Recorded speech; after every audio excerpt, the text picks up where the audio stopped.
Remember that scene from The Wizard of Oz when Dorothy, Toto, and the Scarecrow walk by a few apple trees? As in other parts of their journey towards Oz, the characters are walking down the road with music playing in the background, and Dorothy notices some trees that are by her side, and she declares, "Oh, apples! Oh, look!" And she reaches for an apple and pulls one off the tree. And at that moment, the tree's branch turns into a hand. It slaps her and it takes back the apple, asking, "What do you think you're doing?" Dorothy replies, "We've been walking long ways and I was hungry." And she pauses and says, "Did you just say something?" The tree turns to another tree nearby and says, "She was hungry." And the other tree mimics the first voice in a higher pitched tone, "She was hungry." Defensively, the tree asks Dorothy, "Well, how would you feel if someone came along and picked something off of you?" Dorothy turns to the Scarecrow saying, "Oh dear, I keep forgetting I'm not in Kansas anymore." Our worship theme this month is about listening. And I've been thinking about listening to trees in very concrete ways and listening in more intuitive ways. After spending some time learning about the life of trees, I feel perhaps as humbled as Dorothy was on her way to Oz. So much has been learned about trees over the years from a Western science perspective. The findings of how much happens beyond what our eyes can see and our other senses can discover is fascinating. Trees, a sacred companion to the ancients that came before us, have proven to be much more complex and interconnected than believed by early scientists who were blinded by the theory of survival of the fittest. Mother Earth has paid the price of industries that depend on trees and wood and have historically misjudged what trees need to grow and thrive. Forests continue to be stripped by short-sighted humans who lack a long-term perspective on ecology and global warming. At the same time, we are in this exciting period of continued scientific discovery with access to a countless array of books and magazines and websites and social media. We don't need to be botany students to feed our curiosity about the increasing discoveries about trees and forest. And fortunately, because of the same access to information, we're now being taught and reminded of the sacred connection of Indigenous people to the natural world. It's from them and other imaginative scientists that the wall between us and them is thinning. Robin Wall Kimmerer, botanist, author of Braiding Sweetgrass, and a member of the Citizen Potawatomi Nation, who describes herself as a traveler between scientific and indigenous ways of knowing. She calls our generation out as being a society that is plant blind. She says we've lost our connection to the diversity of plants that was crucial when they were our only source of food and medicine and shelter and transportation and defense and more. She urges us all to return to the relationship and the respectful coexistence with all that lives on this earth. What I've discovered is that those who have managed to publish widely distributed books and articles about trees have this contagious enthusiasm about all they have known and all that continues to be known.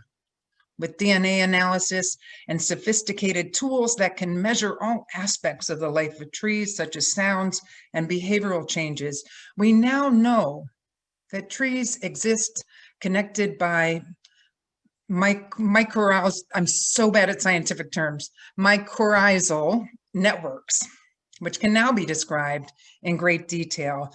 Images, which you can find on the web or in many books of this working fungal network, has been compared to a fiber optic internet cable, penetrating the ground with their fungal filaments.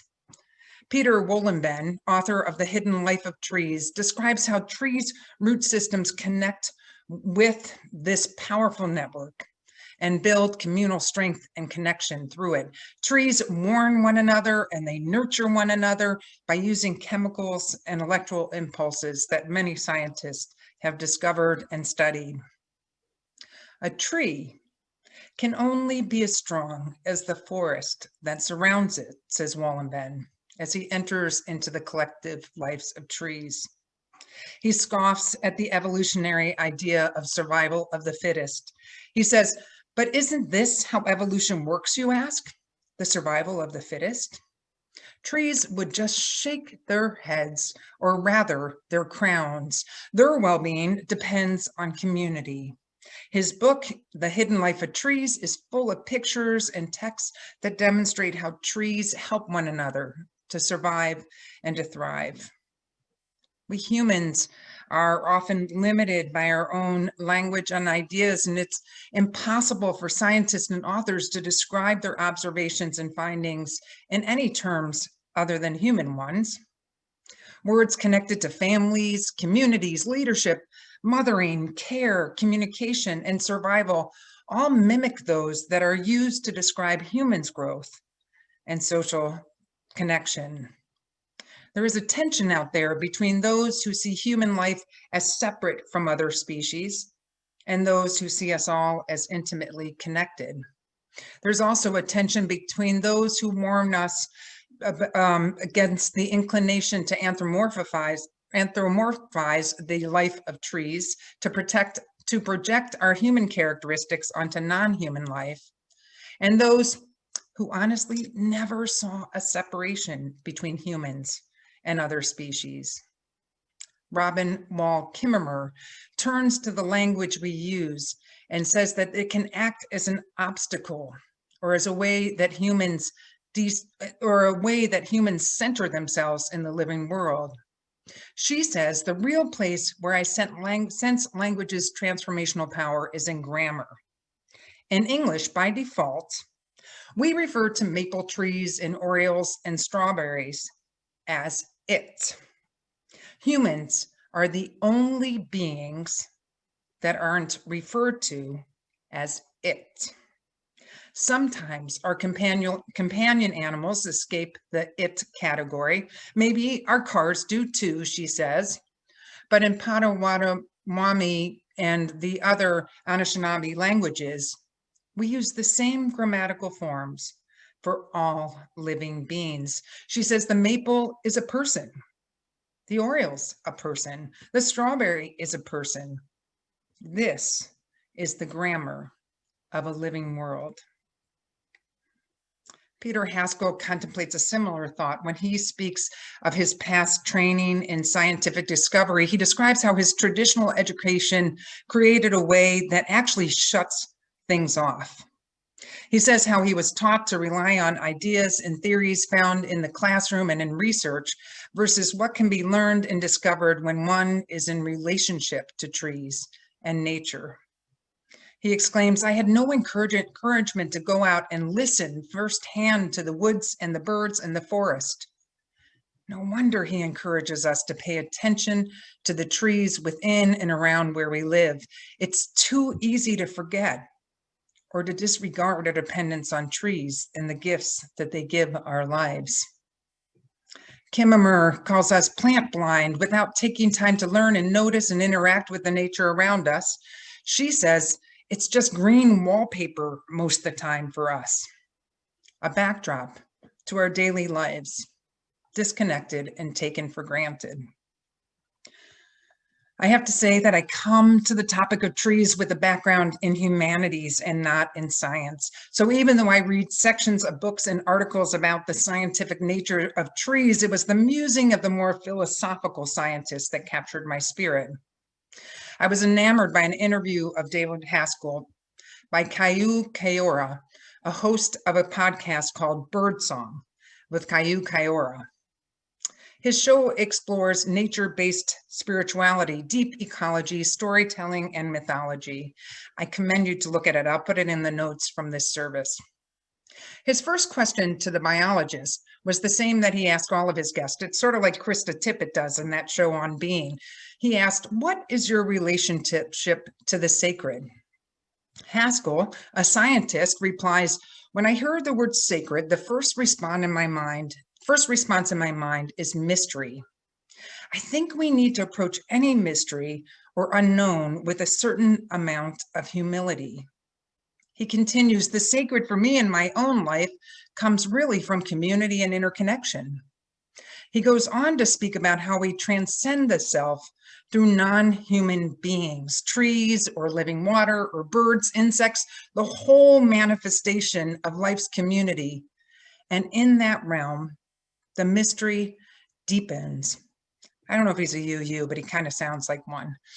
As I mentioned last week, our Unitarian ancestors, the Transcendentalists, were aware of both science and the sacred mystery of nature. Thoreau, who was a prolific writer of his observations and studies of nature, left his life in Boston and settled in a small cabin by Walden Pond. His many writings and observations expresses an awe and a deep spiritual connection to the natural world. He writes, "Standing quite alone, far in the forest, while the wind is shaking down snow from the trees and leaving the only human tracks behind us, we find our reflections of a richer variety than the life of the cities." He brings his poetic sensibilities to describe how trees literally bring him to life. A thrumming of piano strings beyond the gardens and through the elms. At length, the melody steals into my being. I know not when it began to occupy me. By some fortunate coincidence of thought or circumstance, I am attuned to the universe. I am fitted to hear. My being moves in the sphere of melody. My fancy and imagination are excited to an inconceivable degree. This is no longer the dull earth on which I stood. He recognized that our natural resources need to be protected, saying, "A river with waterfalls, falls, and meadows, a lake, a hill, or cliffs of individual rocks, a forest, and ancient standing trees singly. Such things are beautiful. They have high use, which dollars and cents can never represent. If the inhabitants of a town were wise, they would seek to preserve these things through a considerable expense, for such things educate far more than any hired teachers or preachers." By chance, the December 19th episode of the radio show To the Best of Our Knowledge, some of you may know of that show, popped up on my podcast yesterday. The show's title was Plants as Persons. And it says in its description, over the past decade, plant scientists have quietly transformed the way we think of trees, forest, and plants. They discover that trees communicate through vast underground networks that plants learn and remember. If plants are intelligent beings, how should we relate to them? Do they have a place in our moral universe? Should they have rights? Human identity cannot be separated from our non-human kin. From forest ecology to human microbiome, emerging research suggests that being human is a complicated journey made possible only by the good graces of our companion. Robin Kimmerer is one of the guests on that show. And if you've not read her book, Braiding Sweetgrass, I really do recommend you do. In her section titled The Council of Pecans, yeah, sounds odd when you say it out loud. She writes, if one pecan tree fruits, they all fruit. There's no soloist, not one tree in a grove, but the whole grove. Not one grove in the forest, but every grove across the country and across the state. The trees act not as individuals, but somehow as a collective. Exactly how they do this, we don't know yet. But what we see is the power of unity. What happens to one happens to us all. We can starve together or feast together. As Lisa Myers and I were discussing this service, I spoke on my hesitation to lean on the metaphor of the life of trees as a way to illuminate our own lives. I remember reading before about how humans often get on top of a mountain and think the whole landscape is just a reflection of their own inner being. And I try to caution against that sometimes. Yet the truth is that the reality, the literal reality of the way that trees live together does act as a model of how to live in community. Today, we see the tensions of valuing the community and our interconnectedness versus individual freedom playing out loudly in response to the pandemic that is raging around us. We are literally falling prey to the virus because of the lack of communal consideration of some. One of the highlights of this week for me was connecting through FaceTime with a younger congregant at MSUS who was being homeschooled and in the first grade. I admit I was leaning on the metaphoric nature of forest as a way to assure her that even though our church community isn't gathering in person right now, there is a deep and vibrant connection that continues to hold her in love. She quickly displayed that she already was very knowledgeable about the vast fungi that helps trees communicate and take care of one another. Let me tell you, I was impressed. So this very real life-giving system needed no explanation and was easily expanded to include our community of faith. I know I often say that we as preachers often say what we need to hear.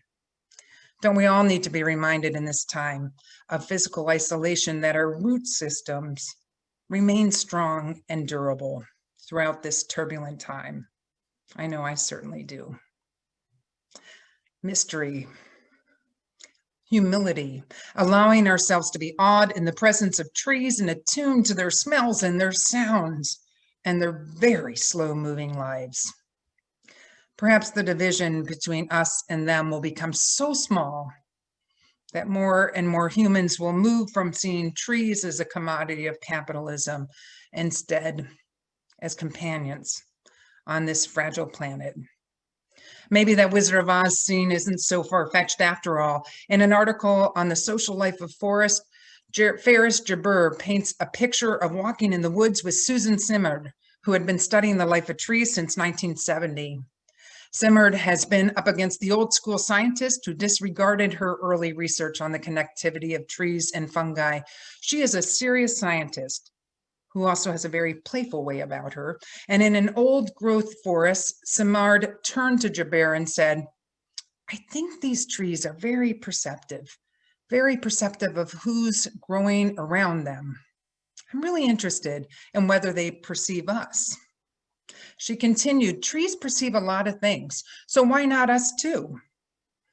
Jabeur considered the possibility. He said, "We'd been walking through the forest for more than an hour. Our sweat glands had been wafting pungent chemical compounds. Our voices and footsteps were sending pressure waves through the air and the soil. Our bodies brushed against trunks and displayed branches. And suddenly, it seemed entirely plausible that the trees had noticed our presence." So the next time you're out listening to trees or smelling them, be aware that they just may be listening and smelling you as well. We'd be wise to recognize our kin and grant them the deep gratitude and respect that they deserve. May it be so, and amen. So knowing Unitarian Universalists, I'm guessing that as we move into discussion, you may have some interactions with trees that have deepened your sense of connectedness, awe, or wonder. I'm wondering what you've learned from being among trees, and have you taken time to listen and to study trees?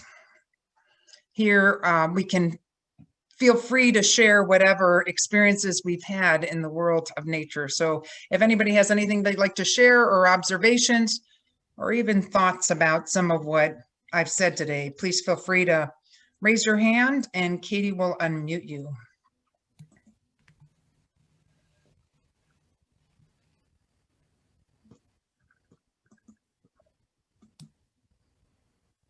I see Beth Strootman. All right. Beth, I think you have to unmute yourself. Yep, I'm having a hard time finding. There we go. Yeah, one of the most memorable experiences I've had in this year was with a tree on Mother's Day, in fact. After moving from the home that I had lived in for 36 years in the glorious woods, moving to an apartment, I felt a real need to be able to plant a garden and under the tree outside my window. And in working in it on Mother's Day, a day when I was unable to be with my kids, I unconsciously had walked up to the tree and kind of leaned against it. And I got such a profound feeling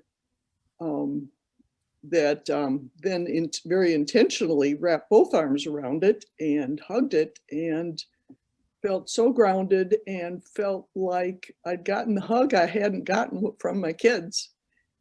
And stood and cried and thought,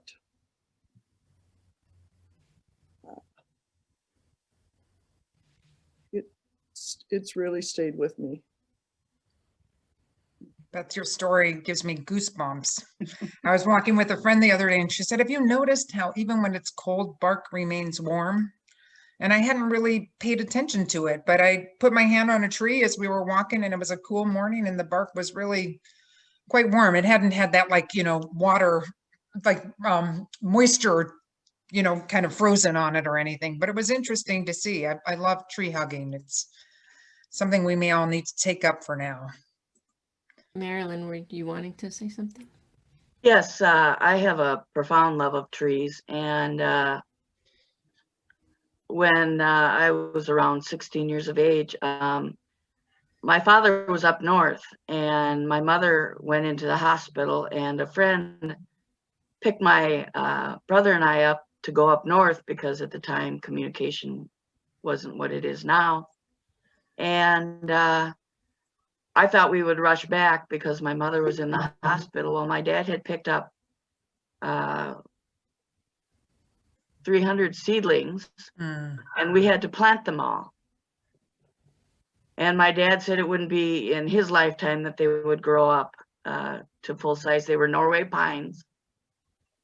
And we have always loved in Cass Lake, when we camped there, the sound of Norway pines that is just so stunning. And then we went home and Mom was fine, so it was all good. And we recently went up there. And I have been back. I was back before my dad died, and then again we went back up recently, and the trees are still stunning. And in my own yard I planted 3, even though I live here. Thank you for that beautiful story, Marilyn.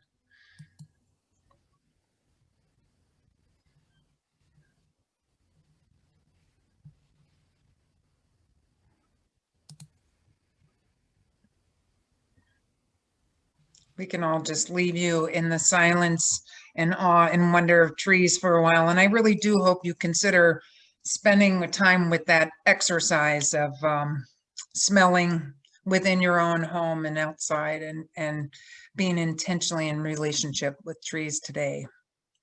Our closing hymn is number 163, For the Earth Forever Turning. Bruce and Marie will play and sing. We'll have the words on the screen and you'll be muted, so feel free to sing along at home.